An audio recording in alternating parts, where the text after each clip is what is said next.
கர்த்தரும் இரட்சகருமாகிய இயேசு கிறிஸ்து நாமத்தினால் மீண்டும் ஒரு விசை உங்கள் யாவரையும் அடியேன் அன்போடு கூட வாழ்த்தி வரவேற்கிறேன். இப்பொழுதும் எபிரேயர் 10வது அதிகாரத்தின் 38வது வசனத்தினை நாம் எல்லோரும் இணைந்து வாசிப்போமாக. விசுவாசத்தினாலே நீதிமான் பிழைப்பான், பின்வாங்கி போவானானால் அவன் மேல் என் ஆத்துமா பிரியமாயிராது என்றார். விசுவாசத்தினாலே நீதிமான் பிழைப்பான். பிழைப்பு என்ற வார்த்தைக்கும் வாழ்வு என்ற வார்த்தைக்கும் இடையிலே பெருத்த வித்தியாசம் இருக்கிறது. பிழைப்பு என்ற வார்த்தைக்கும் வாழ்வு என்ற வார்த்தைக்கும் இடையிலே பெருத்த வித்தியாசம் இருக்கிறது. ஆகவே விசுவாசத்தினாலே நீதிமான் பிழைப்பான் என்று எழுதப்பட்ட அந்த வாக்கியத்தை கவனத்திலே கொள்ள நாம் அழைக்கப்பட்டிருக்கிறோம். விசுவாசத்தினாலே நீதிமான் வாழ்வான் என்று எழுதப்படவில்லை. விசுவாசத்தினாலே நீதிமான் பிழைப்பான். இந்த பிழைப்பு என்ற வார்த்தை ஆத்மாவோடு தொடர்புடைய ஒரு வார்த்தை. ஆத்மா சம்பந்தப்பட்ட ஆத்மாவோடு தொடர்புடைய வார்த்தை பிழைப்பு. சரீரத்தில் அநேகர் வாழ்கிறோம். சரீரத்தில் சகல பிராணிகளும் பறவைகளும் மிருகங்களும் வாழ்கிறது. ஆகவே வாழ்வு என்பது சரீரத்திற்கும் பிழைப்பு என்பது ஆத்மாவிற்கும் உரிய சொல்லாகும். யோவான் 11வது அதிகாரத்தின் 25வது வசனம், புதிய ஏற்பாட்டில் 144வது பக்கம். இயேசு அவளை நோக்கி, நானே உயிர்த்தெழுதலும் ஜீவனுமாயிருக்கிறேன். என்னை விசுவாசிக்கிறவன் மரித்தாலும் பிழைப்பான். சரீரத்திலே மரித்து போவான், ஆனால் ஆத்மாவில் அவன் பிழைத்திருப்பான், ஆவியில் அவன் பிழைத்திருப்பான். ஆகவே பிழைப்பு என்கிற ஒரு வார்த்தை ஆத்மாவோடு எப்படி தொடர்புடையதாகும் என்று ஒருவேளை உங்களிலே யாராகிலும் ஒரு கேள்வியை கேட்பீர்களேயானால் இயேசு சொல்லுகிற வாக்கியத்தை கவனியுங்கள். நானே உயிர்த்தெழுதலும் ஜீவனுமாயிருக்கிறேன். என்னை விசுவாசிக்கிறவன், அவருடைய சரீரம் மரித்த நிலையில இருக்கலாம், அவனுடைய ஆத்மாவோ பிழைக்கும். ஆகவே எசேக்கியேல் 33வது அதிகாரத்தின் 19வது வசனம், பழைய ஏற்பாட்டில் 1003வது பக்கம். துன்மார்க்கன் தன் அக்கிரமத்தை விட்டு திரும்பி நியாயமும் நீதியும் செய்தால் அவைகளினாலே பிழைப்பான், வாழ்வான் அல்ல. துன்மார்க்கன் சரீரத்திலே வாழ்ந்து கொண்டிருக்கிறான், ஆத்மாவிலே அவன் மரித்திருக்கிறான், செத்து போனவன். இன்றைக்கு இந்த உலகத்திலே சரீரத்திலே வாழ்ந்து கொண்டிருக்கிற நம்மிலே அநேகருடைய ஆத்மா செத்து போயிருக்கிறது. சரீரம் வாழ்ந்து கொண்டிருக்கிறது, ஆத்மா பிழைத்திருக்கிறதா? காரணம் என்ன? தெய்வத்தை விட்டு அவன் பின்வாங்கி போனவனாய் இருக்கிறான். மீண்டுமாக எபிரேயர் 10வது அதிகாரத்தின் 33வது வசனத்தின் மைய பகுதிக்கு நீங்கள் கடந்து வந்து வாசியுங்கள். பின்வாங்கி போவானானால், பின்வாங்கி போவானானால், இருந்த நிலையில இருந்து பின்வாங்கி போவானானால், இப்பொழுது நாம் முன்னேறி சென்று கொண்டிருக்கிறோமா இல்லை என்றால் பின்னோக்கி போய் கொண்டிருக்கிறோமா? விசுவாசத்தினாலே நீதிமான் பிழைப்பான். அப்படிப்பட்ட அவன் பின்வாங்கி போவானானால் அவன் மேலே என் ஆத்மா பிரியமாயிராது என்று தேவனாகிய கர்த்தர் சொல்கிறார். அல்லேலூயா. ஆகவே நாம் ஆத்மாவிலே பிழைத்திருந்தால் அவருடைய ஆத்மா நம்மேலே பிரியமாயிருக்கும், சரீரத்திலே அல்ல. இந்த சரீரம் ஒரு நாள் உருவழிந்து போகக்கூடியது, இது வளர்ந்து தேயக்கூடியது. இந்த சரீரம் அனித்தியமானது. துன்மார்க்கன், கடவுள் இல்லை என்று சொல்லுகிறவன், இவன் சரீரத்திலே வாழ்ந்து கொண்டிருந்தாலும் அவன் ஆத்மாவிலே மரித்து போனவனாய், செத்து போனவனாய், உயிரற்றவனாய் இருக்கிறான். ஆகவே கர்த்தருடைய பிள்ளைகளாகிய நாம் எபிரேயர் 10:38 வசனத்தின்படி ஒவ்வொரு நாளும் முன்னேறி செல்ல அழைக்கப்படுகிறோம். ஒவ்வொரு நாளும் முன்னேறி செல்ல அழைக்கப்படுகிறோம். விசுவாசத்திலே ஒவ்வொரு நாளும் பிழைக்க அழைக்கப்படுகிறோம். லூக்கா 8:13 வசனம் சொல்லுகிறது, கொஞ்ச காலம் மாத்திரம் விசுவாசித்து சோதனை காலத்தில் பின்வாங்கி போகிறார்கள். வசனத்தின் பிற்பகுதி லூக்கா 8:13 வசனம், புதிய ஏற்பாட்டிலே 91 பக்கம். வசனத்தின் பிற்பகுதி சொல்லுகிறது, கொஞ்ச காலம் மாத்திரம் விசுவாசிக்கிறார்கள். சோதனை என்று ஒன்று வரும் பொழுது அந்த சோதனை காலத்தில் என் ஜனங்கள் பின்வாங்கி போகிறார்கள். பின்வாங்கி போகிற அவர்கள் மேலே என் ஆத்துமா பிரியமாயிராது. ஆகவே என்றைக்குமே விசுவாசம் உள்ளவனாய் இருந்து ஆத்மாவிலே பிழைத்திருக்கிறவனாய் நீ காணப்பட வேண்டும் என்று கடந்து வந்த 4 வசனங்களும் நம்மை எச்சரிக்கிறது. லூக்கா 8:13 வசனம், கற்பாறையின் மேல் விதைக்கப்பட்டவர்கள் கேட்கும் போது சந்தோஷத்துடனே வசனத்தை ஏற்றுக்கொள்ளுகிறார்கள். கேட்கும்போது சந்தோஷத்துடனே வசனத்தை ஏற்றுக்கொள்ளுகிறார்கள். ஆயினும் தங்களுக்குள்ளே வேர் கொள்ளாதபடியினாலே கொஞ்ச காலம் மாத்திரம். அந்த கொஞ்ச காலம் என்பது எவ்வளவு நேரம் தெரியுமா? சர்ச்சுக்குள்ள இருக்கிற வரைக்கும் தான். வெளியில போயாச்சுன்னா அது வேர் கொள்வதில்லை. காரணம், இருதயம் கற்பாறை. காதிலே கேட்கும் பொழுது சந்தோஷம், அக்செப்டன்ஸ், ரெகக்னிஷன், அப்சார்விங், ரியலைசேஷன். காதிலே கேட்கும் பொழுது ஆஹா என்ன அற்புதமான வசனங்கள், ஒன்றுக்கொன்று தொடர்பு எவ்வளவு அருமையா இருக்கிறது என்ற சந்தோஷம். அந்த வசனமானது அவர்களுக்குள்ளாக வேர் கொள்ளாதபடியினாலே கொஞ்ச காலம் மாத்திரம் விசுவாசிப்பார்கள். கொஞ்ச காலம் மாத்திரம் விசுவாசித்து சோதனை காலம் என்று ஒன்று வரும் பொழுது அவர்கள் பின்வாங்கி போகிறார்கள். ஆகவே பின்வாங்கி போவானால் அவன் மேல் என் ஆத்துமா பிரியமாயிராது. ஏனென்றால் அவனுடைய ஆத்மாவில் அவன் செத்து போனவன், மரித்த நிலையில இருக்கிறவன், அவன் ஜீவன் உள்ளவன் அல்ல. ஆதியாகமம் 22 வசனம், பழைய ஏற்பாட்டில் 23 பக்கம். இந்த காரியங்கள் நடந்த பின்பு தேவன் ஆபிரகாமை சோதித்தார். தேவன் என்ன செய்தாராம்? ஆபிரகாமை சோதித்தார். அப்ப சோதனை காலத்தில் பின்வாங்கி போகிறானா இல்லையா என்று சொல்லி ஆபிரகாமை தேவன் சோதித்தார். இன்றைக்கும் உங்களுக்கு பல்வேறு விதமான சோதனைகள், வேதனைகள், பாடுகள் எல்லாம் உண்டு. ஆனால் நீங்கள் என்ன செய்ய வேணும்? விசுவாசத்தினாலே நான் பிழைப்பேன், நான் நீதிமான். எபிரேயர் 10:38 வசனம், எனக்கு சொந்தம், என் ஆத்துமா பிழைத்திருக்கும் அவரை பற்றி விசுவாசத்தினாலே. ஆபிரகாமை தேவன் சோதித்தார். எதற்காக என்றால், ஆபிரகாம் பின்வாங்கி போகிறானா இல்லை என்றால் முன்னேறி செல்கிறானா என்றால், நம்முடைய வாழ்க்கையிலும் விசுவாச சோதனைகள் வரும். விசுவாச சோதனைகள் வரும். ஆபிரகாமுடைய வாழ்க்கையில் வந்த சோதனை என்ன சோதனை? விசுவாச சோதனை. அப்பொழுது ஆபிரகாம் பற்றி கர்த்தர் என்ன கேட்கிறார்?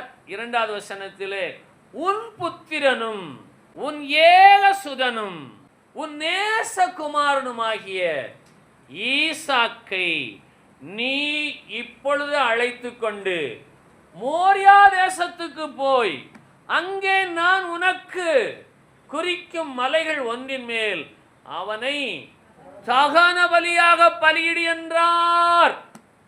எப்படிப்பட்ட சோதனை? இப்ப என்னை பார்த்து கர்த்தர் சொல்லணும், உன் புத்திரனும், ஒரே புத்திரன் தான் இருக்கிறார், உன் புத்திரனும், அவர் ஏக சுதன், ஏக புதல்வன், அவனுக்கு பெயர் ஏக என்றால் ஒரே மகன் என்று அர்த்தம். ஏகசுதன். உன் புத்திரனும் உன் ஏகசுதனும், நீ நேசிக்கிற உன் நேசகுமாரனும் ஆகிய அவனை நீ என்ன செய்ய வேணும்? கால அவகாசம் கிடையாது. வசனத்தை கண்களினால் காணுங்கள். ஈசாக்கை நீ இப்பொழுது அழைத்து கொண்டு, உடனடியாக, இமீடியட்லி. அப்ப கர்த்தர் சோதிக்கிறது எல்லாமே இப்பொழுது. நீ எந்த நிலையில இருக்கிறாய்? இப்பொழுதே, இந்த நிமிடமே. அடுத்த மாதம் 1ஆம் தேதி, அடுத்த வருஷம் ஜனவரி என்று கர்த்தர் சொல்லவில்லை. ஆபிரகாம் தேவன் சொன்னபடியே செய்து முடித்தார். பலிகளிலேயே உயர்ந்தது தகன பலி. எரிக்க வேண்டும், தகனிக்க வேண்டும். சுய விருப்பத்தை, சுய சித்தத்தை, சுயத்தை, அப்போ தன்னுடைய சொந்த மகனையே தனது கரத்தினாலே பலி செலுத்தி அவனை தகனிக்கவும் வேணும், தகன பலியாக கொடுக்க வேணும். அதற்கு ஆபிரகாம் என்ன முடிவெடுத்தார்? அதற்கு உடன்பட்டார். சோதனை எப்படிப்பட்ட சோதனை? இந்த சோதனையிலே ஆபிரகாம் ஜெயத்தை பெற்றார். இதுக்கு மேல ஒரு சோதனை வரணுமா? தன்னுடைய சொந்த மகனையே பலியாக செலுத்தக்கூட தயங்காத, பின்வாங்காத, முன்னேறி சென்ற அந்த கருத்தில் நிலைத்திருந்த ஆபிரகாம், அவருக்கு கிடைக்கக்கூடிய பட்டம் என்ன என்று கேட்டால், நீ தேவனுக்கு பயப்படுகிறவன் என்று இப்பொழுது நான் அறிந்திருக்கிறேன். ஆதியாகமம் 22 அதிகாரத்தின் 12வது வசனம் சொல்லுகிறது, பிள்ளையாண்டான் மேல் உன் கையை போடாதே, அவனுக்கு ஒன்றும் செய்யாதே. நீ அவனை உன் புத்திரன் என்றும் உன் ஏகசுதன் என்றும் பாராமல் எனக்காக ஒப்பு கொடுத்தபடியினால் நீ தேவனுக்கு பயப்படுகிறவன் என்று இப்பொழுது அறிந்திருக்கிறேன். அல்லேலூயா. அப்போ தன்னுடைய மகனை கூட அவர் பலியாக செலுத்த ஆயத்தப்படுவாரே. ஆனால் இந்த அதிகாரத்தை வாசிக்கல நான் நினைத்தேன், ஈசாக்குடைய அம்மா ஆபிரகாமுடைய மனைவி ஒருவேளை அவங்க அம்மா வீட்டு போயிருப்பாங்கன்னு நினைக்கிறேன், கோடை லீவுக்காக. அவங்க அம்மா இருந்தால் விடுவாங்களா? உன் புத்திரனும் உன் ஏகசுதனும் உன் நேசகுமாரனுமாகி ஈசாக்கை நீ எழுந்து இப்பொழுதே அழைத்து கொண்டு போ என்று சொன்ன பொழுது ஆபிரகாம் அப்படியே கீழ்ப்படிந்தார், அப்படியே ஒப்பு கொடுத்தார் என்று 2 வார்த்தைகள் ஆபிரகாமை குறித்து சொல்லப்படுகிறது.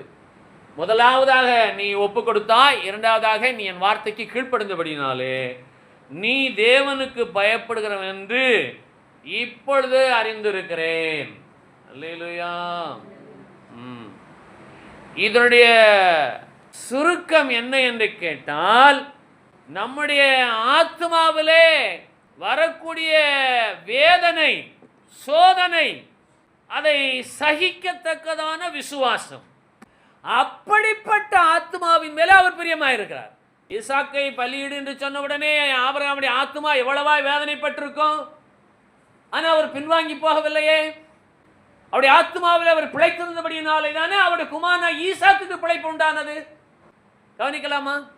ஆபிரகாம் தேவனை விசுவாசித்து நீதிமானாக எண்ணப்படுகிறார். அவர் பிழைத்திருந்தார், ஆத்மாவிலே பிழைத்திருந்தார்.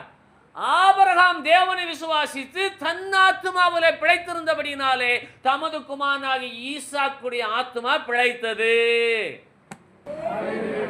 என்று சொன்னால், என்னுடைய புத்திரனும் என்னுடைய ஏகசுதனும் நான் நேசிக்கிற என் மகனும் பிழைக்கும்படிக்கு நான் என் ஆத்மாவிலே பிழைத்திருக்க அழைக்கப்படுகிறேன். உங்களுடைய ஆத்மாவே செத்து போயிருந்தால் உங்கள் பிள்ளையுடைய ஆத்மா எப்படி பிழைக்கும்? இந்த சரித்திரத்திலே நமக்கு கர்த்தர் கொடுக்கக்கூடிய பெரிய பொக்கிஷம். ஆகவே விசுவாசத்தினாலே நீங்கள் நீதிமானாய் இருந்து நீங்கள் பிழைத்திருந்தால் உங்கள் பிள்ளைகளும் பிழைக்கும், நீங்களும் பிழைப்பீர்கள். உங்கள் ஆத்மா பிழைத்திருக்கிறபடினாலே தேவனாகிய கர்த்தருடைய ஆத்மா உங்கள் மேல் பிரியமாயிருக்கும். இப்படிப்பட்ட பிழைப்பையுடைய விசுவாச பிள்ளை யார்? என்ன சோதனை? ஒருவரால் ஈடுகட்ட முடியாத சோதனை.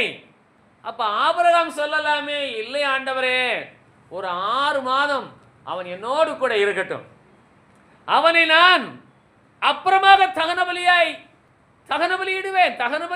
பலியிடுவேன் என்று சொல்லலாமே, சொல்லவில்லையே. காரணம் என்ன என்று கேட்டால், தேவனாகிய கர்த்தர் என்ன சொல்லுகிறாரோ அதற்கு அப்படியே தம்மையும் தம்முடைய ஆத்மாவையும் தம்முடைய குமாரனையும் ஒப்பு கொடுத்தபடினாலே அவர் தேவனுக்கு பயப்படுகிறவர். இன்றைக்கு நம்முடைய ஒப்பு கொடுத்தல் எப்படி இருக்கிறது? என்னுடைய ஒப்பு கொடுத்தல் எப்படி இருக்கிறது? தேவனாகிய கர்த்தர் சொன்ன ஒரு வார்த்தை வறுமையானால் அந்த வசனத்துக்கு முன்பாக நான் எப்படியா என்னை ஒப்பு கொடுக்கிறேன், அந்த வசனத்துக்கு நான் எப்படியா கீழ்ப்படுகிறேனோ அதை பொறுத்து என் ஆத்மா பிழைக்கும், என் ஆத்மாவிலே தேவனாகிய கர்த்தர் பிரியமாயிருப்பார். ஆகவே சரீரத்திலே வாழ்கிற வாழ்வு கொஞ்ச காலம், சரீரத்திலே வாழ்கிற வாழ்வு கணக்கிலே கொள்ளப்படாது.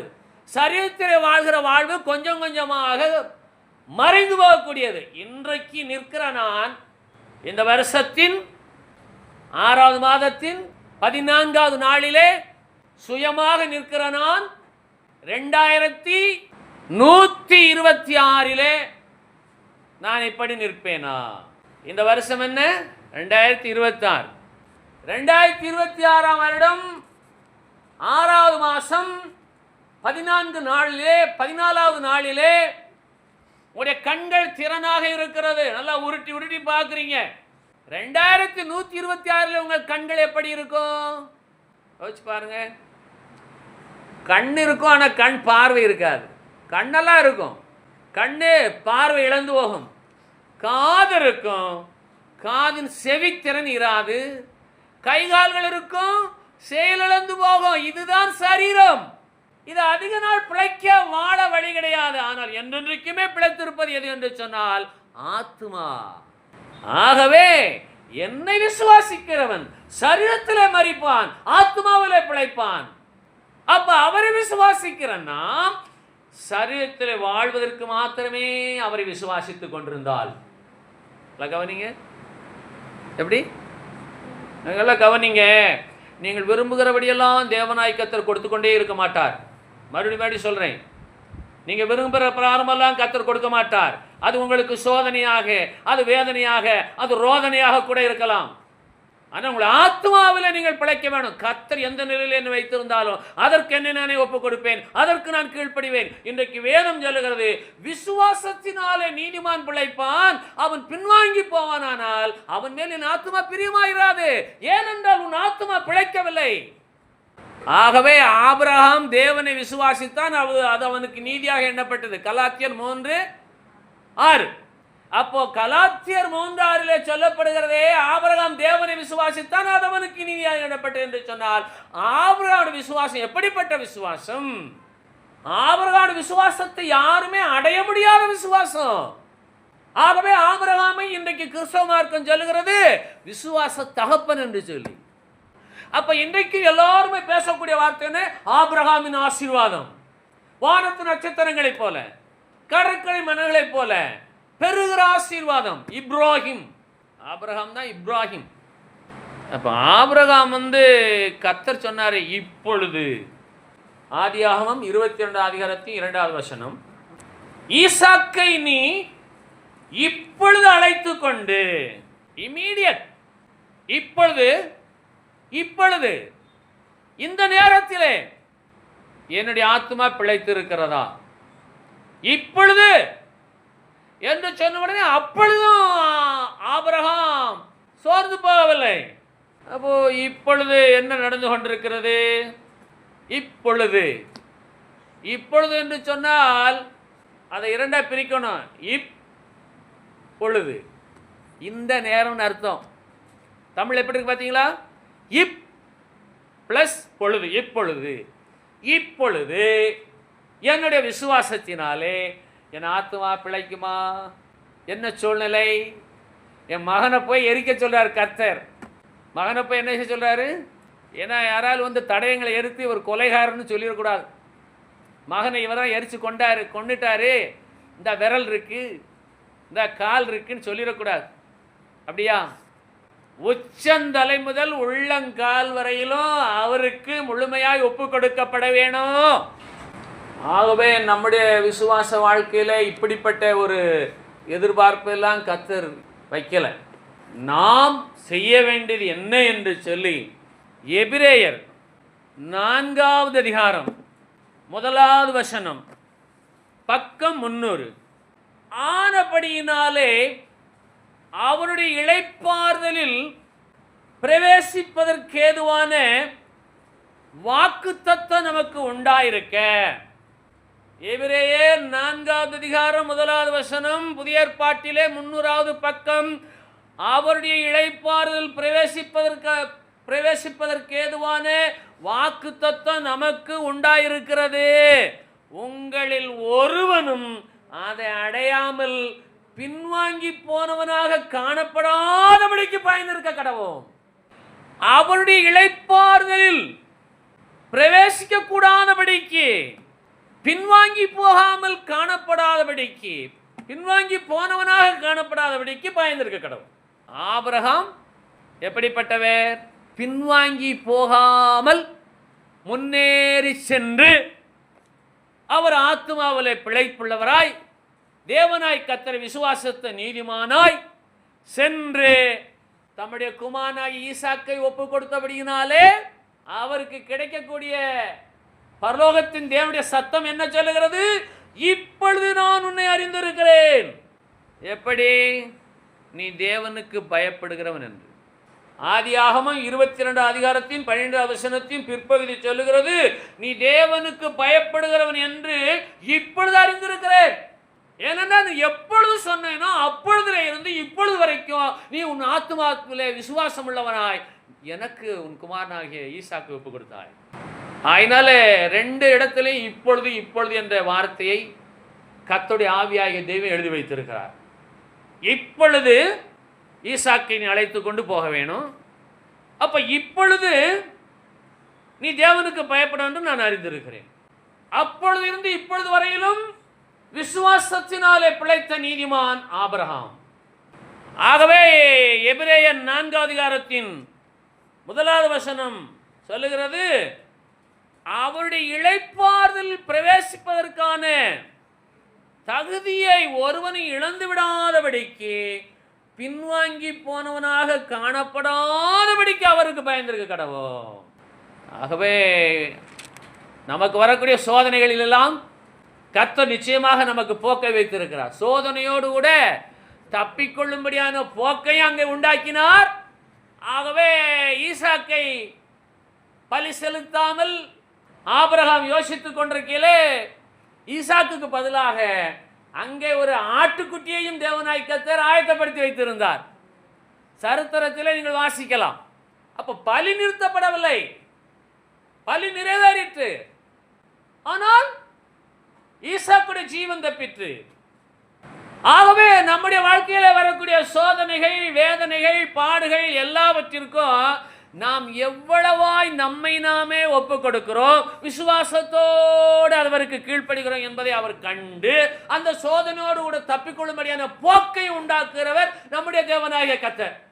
ஆகவே சோதனை காலத்தில் கொஞ்ச காலம் விசுவாசித்து சோதனை காலத்தில் எப்படி போகிறார்கள்? பின்வாங்கி போகிறார்கள். எங்கே இருக்கிறது?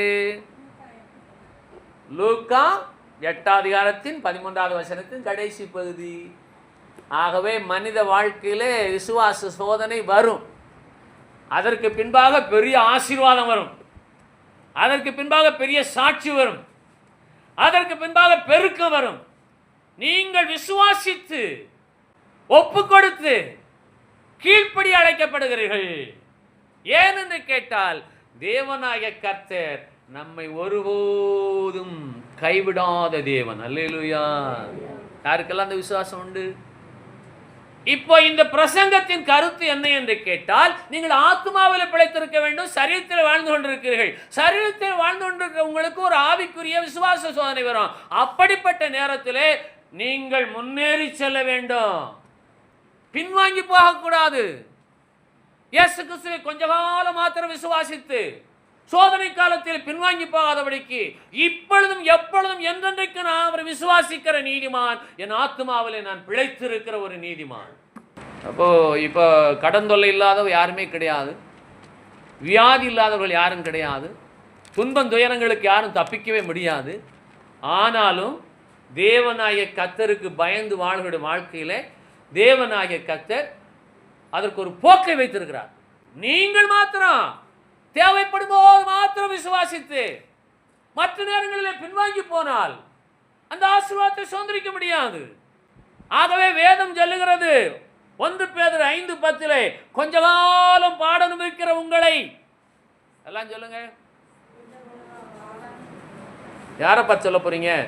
பக்கத்தில் இருக்கிற பார்த்து சொல்லுங்க. கொஞ்ச காலம் பாட அனுபவிக்கிற உங்களை சீர்படுத்தி சிறப்படுத்தி பலப்படுத்தி நிலைப்படுத்துவாராக. மறுபடியும் சொல்லுங்கள். கொஞ்ச காலம் பாட அனுபவிக்கிற உங்களை சீர்படுத்தி சிறப்படுத்தி பலப்படுத்தி நிலைப்படுத்துவாராக. அப்படித்தான் ஆபிரகாமை தேவனாய் கர்த்தர் இன்று வரை நிலைப்படுத்தி இருக்கிறார். ஆபிரகாமை குறித்து நாம் பேசிக்கொண்டே இருக்கிறோம். சரியா? அப்ப கொஞ்ச காலம் விசுவாசிக்கிறவர்களை என்ன நிலைப்படுத்த முடியாது. அப்ப இயேசு என்ன சொல்கிறார்? முடிவு பரியந்த நிலைத்திருப்பவனே ரட்சிக்கப்படுவான். விசுவாச வாழ்விலே எது நடந்தாலும் கர்த்தர் நன்மைக்கு ஏதுவாகத்தான் செய்வாரு என்ற விசுவாசத்தோடு ஆத்மாவில் பிழைத்திருந்தால் அந்த ஆத்மாவில் பிரியமா இருந்து அவர்களை அவர் சீர்படுத்துகிறார். ஆபிரகாமை ஒரு சோதனையின் மூலமாய் சீர்படுத்தினார். உங்களை என்னையும் ஒரு சோதனையின் மூலமாய் அவர் சீர்படுத்துகிறார். அந்த சோதனை மூலமாய் அவரை ஸ்திரப்படுத்தினார். உங்களையும் என்னையும் தேவனாய் கர்த்தர் சோதனை மூலமாய் ஸ்திரப்படுத்துகிறார். அந்த சோதனை மூலமாய் நம்மை பலப்படுத்துகிறார். பலப்படுத்தி நம்மை அவரிலே நிலைப்படுத்துகிறார். சோதனை இல்லாத வாழ்வு வேணும்னு சொல்லுவாங்க. அப்படிலாம் கிடையவே கிடையாது. சோதனைக்கு என்னென்ன எழுத்துலாம் ஒரு தமிழ் எழுத்து? சோதனைக்கு முதல் எழுத்து என்னது சொல்ல மாட்டீங்களா? இங்கிலீஷில் கேட்டால் ஈஸியாக சொல்லிடுங்க. தமிழ்னா உங்களுக்கு சிரமம். சோ ரெட்டக்கொம்பு ஒரு சானா ஒரு துணை எழுத்து, அதான சோ தானை சோதனை. இப்போ அந்த சோதனையில் அந்த ரெட்டக்கொம்பை மாத்திரம் அடிச்சிருங்க. சாதனை அச்சீவர். முதல்ல டெம்டேஷன், இப்பொழுது அச்சீவ்மெண்ட். அப்போ அந்த சோதனையை சகிக்கிற மனுஷன் பாக்கியவான் என்று வேதம் சொல்லுகிறது. சோதனையோடு கூட தப்பிக்கொள்ளும்படியான போக்கை உண்டாக்காரு வேதம் சொல்லுகிறது. ஆகவே சோதனை காலத்தில் அவர் விசுவாசிப்பீர்களே ஆனால் கொஞ்ச காலம் பாட வைப்பீர்கள். பின்பு அவர் உங்களை சீர்படுத்தி சிறப்படுத்தி பலப்படுத்தி நிலைப்படுத்துவார். அப்படிப்பட்ட விசுவாசம் உள்ளவனே நீதிமான், அவனே பிழைப்பான். அப்ப விசுவாச வாழ்விலே சோதனைகள் வரும். இயேசுவை ஏற்றுக்கொண்டா எல்லாமே ஆசீர்வாதமா மாறின்னு சொன்னா அது 1ஆம் நம்பர் பொய். அப்படி கிடையாது. இயேசுவை ஏற்றுக்கொண்டு பரிசுத்தமாய் வாழ நினைப்பவர்கள் பாட நிற்பான்னு வேதம் சொல்லுது. அன்றியும் தேவபக்தியாய் நடக்க மனதாக இருக்கிற யாவரும் ஆமா அந்த துன்பம் ஆத்மாவிலே தேவபக்தியாய் நடக்க மனதாக இருக்கிற யாவரும் துன்பப்படுவார்கள். சோதனை சகிக்கிற மனுஷன் பாக்கியவான். சோதனையோடு கூட தப்பிக்கொள்ளும்படியான போக்கை உண்டாக்குவார். அப்ப ஆபிரகாமுக்கு அந்த சோதனையில ஆபிரகாம் சீர்படுத்தப்பட்டார், சிறப்படுத்தப்பட்டார், பலப்படுத்தப்பட்டார், வேதாகமத்திலே நிலைப்படுத்தப்பட்டார். ஆபிரகாம் பின்வாங்கி போயிருந்தால் ஆபிரகாமுடைய சரித்திரம் நமக்கு கிடையாது. ஆபிரகாம் பின்வாங்கி போயிருந்தால் சோதனை காலத்திலே அவருடைய பெயர் இந்த வேத புத்தகத்திலே எழுதப்படாது, எழுதியிருக்க முடியாது. ஆகவே கர்த்தருடைய பிள்ளைகளாகிய நீங்களும் நானும் விசுவாச பிள்ளைகள் என்று நம்மளை நாமளே நினைத்து கொண்டிருந்தால் சோதனை காலத்திலும் அவரை விசுவாசித்தால் தான் நீங்கள் உண்மையான விசுவாச பிள்ளைகள். ஏன்? சோதனையை சகிக்கிற மனுஷன் பாக்கியவான். சோதனையோடு கூட தப்பிக்கொள்ளும்படியான போக்கை நான் உண்டாக்குவேன். நீங்கள் சோதனை காலத்திற்கு தப்பிக்கொள்ளும்படியான போக்கை அவர் உண்டாக்குவார் என்ற விசுவாசத்தினாலே நீங்கள் நீதிமானாகி உங்கள் ஆத்மாவில் பிழைத்திருந்தால் உங்களுடைய ஆத்மாவில் அவருடைய ஆத்மா பிரியமாக இருக்கும். ஆகவேதான் விசுவாசத்தினாலே தான் நீங்கள் ஆத்மாவில் பிழைக்க முடியும். உபவாசத்தினாலே பிழைக்க முடியும் என்று எழுதப்படவில்லை. ஜெபத்தினாலே பிழைக்க முடியும் என்று வேதம் சொல்லவில்லை. எதனாலே பிழைக்கும் ஆத்மா? விசுவாசத்தினாலே. அப்ப அப்படிப்பட்ட விசுவாசத்தை எனக்கு தாரும் என்று சொல்லி நீங்கள் அவரிடத்தில் கேளுங்கள். தன் மகனையே பலியாக கொடுக்கத்தக்க விசுவாசம் ஆபிரகாமுக்கு இருந்தது. அப்ப ஆபிரகாம் இப்பொழுதே ஈசாக்கை நீ இப்பொழுதே அழைத்து கொண்டு போ என்று சொன்னோடனே அப்பொழுதே பின்வாங்கி போயிருக்கலாமே. தேவனே போதும், என் தேவை பூர்த்தியாகிவிட்டது, நான் ஒரே ஒரு குமாரனை கேட்டேன், நீர் கொடுத்து விட்டீர், அதுபோது எனக்கு, இனிமே நாம் உடைய வார்த்தைக்கு செவிசாய்க்க போவதில்லை, நான் ஒப்புக் கொடுக்க மாட்டேன், கீழ்ப்படிய மாட்டேன் என்று சொன்னால் ஆபிரகாமை குறித்து இன்றைக்கு நாம் பேச வேண்டிய அவசியமே உண்டாயிருக்காது. நாம் பேச போவதே கிடையாது. அப்ப தேவனாய் கர்த்தர் யாரை நிலைப்படுத்துகிறார் என்று சொன்னால், சோதனை காலத்திலும் கூட அவரை விசுவாசிக்கிறவர்களைத்தான் அவர் நிலைப்படுத்துகிறார். யாருக்கெல்லாம் புரியுது? உங்களுக்கு வரக்கூடிய விசுவாச சோதனை எப்படி இருக்கலாம், ஆனால் நீங்கள் என்ன செய்ய வேணும்? பின்வாங்கி போகாதபடிக்கு விசுவாசத்தில் நிலைத்திருக்க அழைக்கப்படுகிறீர்கள். ஆகவேதான் வேதம் அற்புதமாக சொல்லுகிறது, பின்வாங்கி போவானானால் கொஞ்ச காலம் மாத்திரம் விசுவாசித்து சோதனை காலத்தில் பின்வாங்கி போவானானால் கொஞ்ச காலம் பாடு நுவிக்கிற உங்களை அவர் சீர்படுத்துகிறார். இந்த பாடுகள் எல்லாம் உங்களை சீர்படுத்துகிறது, உங்களை சிறப்படுத்துகிறது, உங்களை பலப்படுத்துகிறது, உங்களை என்றென்றைக்கு நிலைத்திருக்க செய்கிறதா இருக்கிறது. ஆகவே சோதனை சகிக்கிற நீங்கள் பாக்கியவான்கள். சோதனையோடு உங்களுக்கு தப்பிக்கொள்ளும்படியான போக்கை அவர் வைத்திருக்கிறார். விசுவாசியுங்கள், அந்த விசுவாசத்தினால் உங்க ஆத்மா பிழைக்கும். ஆகவே விசுவாசி விசுவாசி என்று சொல்லி அவிசுவாசமான வாழ்ந்து கொண்டிருந்தால் உங்களுடைய ஆத்மாவில தேவனாய் கர்த்தருடைய ஆத்மா பிரியமாயிராது. சங்கீதம் 44:19 வசனத்திலே உபத்திரவத்திலே துன்பத்திலே துயரத்திலே இருந்த ஒரு கூட்டத்தார் சொல்லுகிறார்கள், எங்கள் இருதயம் பின்வாங்கவும் இல்லை. எல்லாருமே சொல்லலாமா? சங்கீதம் 44:19, எங்கள் இருதயம் பின்வாங்கவும் இல்லை, எங்கள் காலடி உம்முடைய பாதையை விட்டு விலகவும் இல்லை. யார் சொல்ல போகிறோம்? இருதயத்தில் பின்மாற்றம்.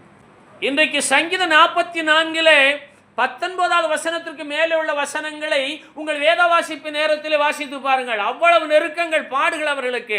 அவர்கள் சொல்லுகிறார்கள், எங்கள் இருதயம் பின்வாங்கவில்லை, எங்கள் இருதயம் பின்வாங்கவும் இல்லை, எங்கள் காலடி உம்முடைய பாதையை விட்டு விலகவும் இல்லை. அல்லேலூயா.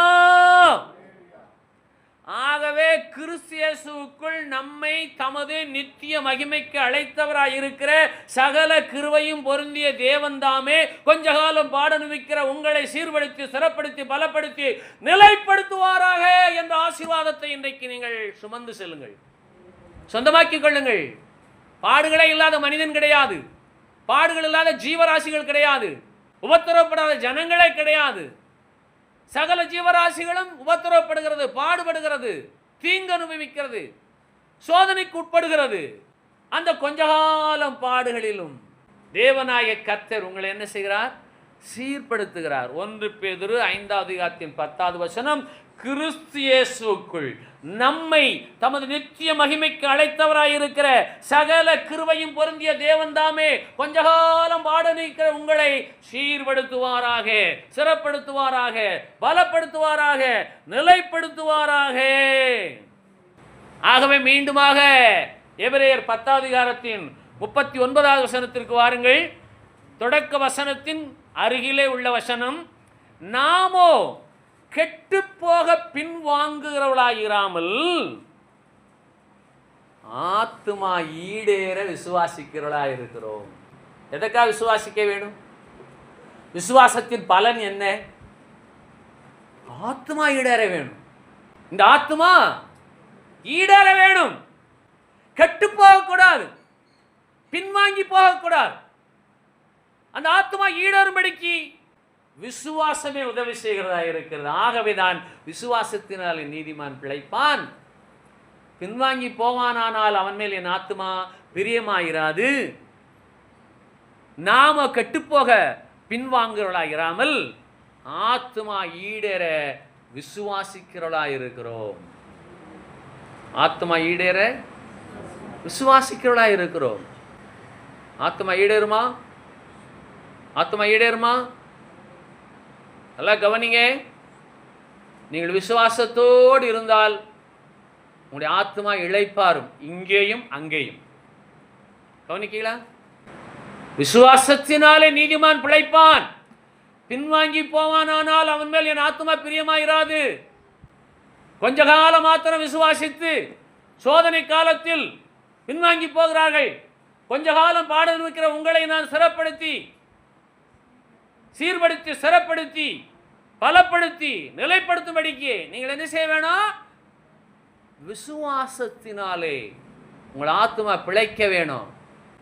நீங்கள் இரவிலே நித்திரையில் இருக்கும் பொழுது உங்கள் குடும்பத்தார் எல்லோரும் தூங்கிக் கொண்டிருப்பார்கள். உங்களை சுற்றி இருக்கிற சகலரும் ஆழ்ந்த உறக்கத்திலே இருப்பார்கள். உங்களுடைய ஆத்மா மாத்திரம் உங்களோடு பேசும். உங்கள் ஆத்மா உங்களை பார்த்து கேட்கும். சோதனை வந்துவிட்டது என்று பின்வாங்கி போக போகிறாயோ, இல்லை என்றால் உன் தேவனாய் கர்த்தரை விசுவாசிக்க போகிறாயோ? உங்கள் ஆத்மா தத்தளிக்கிறதா, இளைப்படைகிறதா? உங்கள் ஆத்மாவில் அவரை பற்றி விசுவாசம் இருந்தால் மாத்திரமே உங்களுடைய ஆத்மா இளைப்பாறும். ஆகவே விசுவாச வாழ்விலே உதட்டளவிலே அல்ல, இருதயத்திலே, எலும்பிலே, நரம்பிலே, ரத்தத்திலே, பேச்சிலே, சிந்தையிலே, செயலிலே, நடக்கையிலே நீங்கள் சொல்லுங்கள், என் தேவனாகிய கர்த்தருக்கு சித்தமில்லாமல் இந்த சோதனை எனக்கு வரவில்லை. கொஞ்ச காலம் பாட இருக்கிற என்னை அவர் சீர்படுத்துகிறார். இந்த நிலையில் நான் அவரையே விசுவாசிப்பேன். என்னால் விசுவாசத்தினாலே மாத்திரமே என் ஆத்துமா இளைப்பாறும். ஆனபடினாலே அவருடைய இளைப்பாறுதலை பிரவேசிப்பதற்கான வாக்குத்தத்தம் உங்களுக்கு உண்டாகிறது.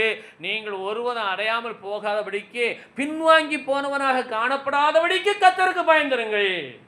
அப்ப ஆபிரகாம் பின்வாங்கி போகாதவனாய் காணப்பட்டபடியினாலே தான் ஆபிரகாமை பற்றி தேவதூதன் சொல்லுகிறார், நீ தேவனுக்கு பயப்படுகிறவன் என்று இப்பொழுது அறிந்திருக்கிறேன்.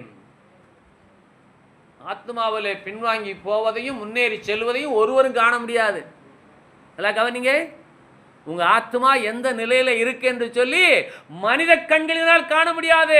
தேவனாகிய கர்த்தருடைய ஆவிக்குரிய கண்கள் மாத்திரமே உங்களை காண்கிறதா இருக்கிறபடினாலே நீங்கள் எந்த சோதனை வந்தாலும், பாடுகள் வந்தாலும், துன்பங்கள், துயரங்கள் வந்தாலும், நான் விசுவாசத்தில் நிலைத்திருக்க எனக்கு உதவி செய்யும் இயேசுவே. உம்மை பற்றும் விசுவாசத்தினாலே நான் என் ஆத்மாவிலே பிழைத்திருக்க வாஞ்சிக்கிறேன் என்ற தீர்மானத்தோடு இனி வரும் சோதனை காலங்களை எதிர்கொள்ள கர்த்தர் தாமே உங்களை நிலைப்படுத்துவாராக. எல்லாரும் எழுந்திருப்போம். முழங்கால் படியுங்கள்.